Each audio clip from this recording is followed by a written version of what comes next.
If I put any information in front of you, you will use that information to change your behavior. So we'll start with a simple one. It's called the anchoring effect. And here's what the anchoring effect says. If I put a number in front of you, any number, even out of context, you will use that number to make your very next decision. Crazy, right? So here's how we illustrated that. We ran a sale at grocery stores to find out how many cans of, say, soup people would buy. And what we found is when we put soup on sale, people bought an average of 3 cans. That's a nice baseline. Well, then I ran the experiment. And here's what the experiment did. I put a little sign on that says there's a limit of 12. Exact same sale, exact same discount. How many cans of soup did people buy? On average, it's 7 to 8, with a huge number buying as many as they could get away with, including lots of circumstances where a woman made her husband walk behind her with a different shopping cart just so he can get his 12 cans of soup.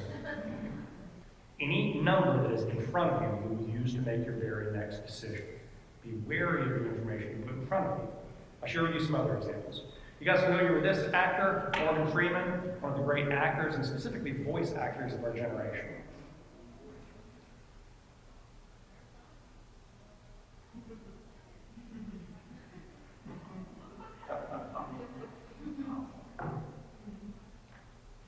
Literally, everything I put in front of you, I can affect how you process. Now, the one I get asked about a lot is fonts.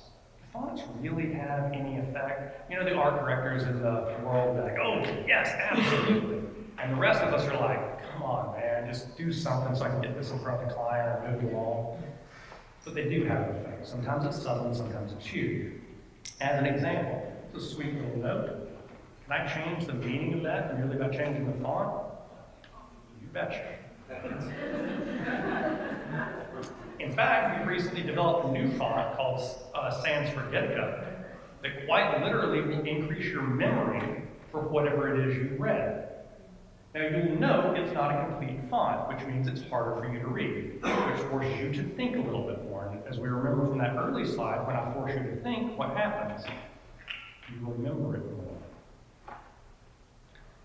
Everything you put in front of somebody will affect their decision making.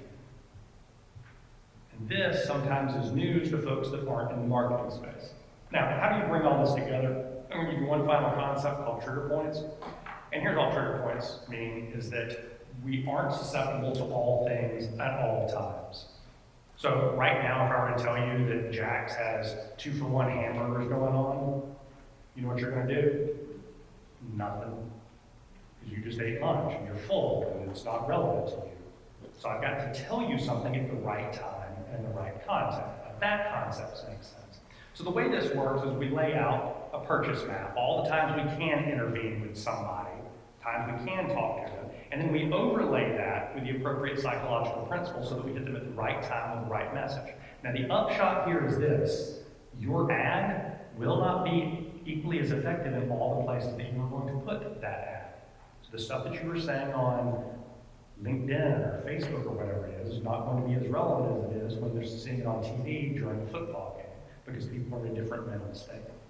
Now guys, you have been tremendously great. I'm happy to answer some questions. Feel free to follow us on any social media at Intermark Group. A couple of times a week, we'll release a new video that's got a psychology tidbit related to marketing, kind of an educational piece.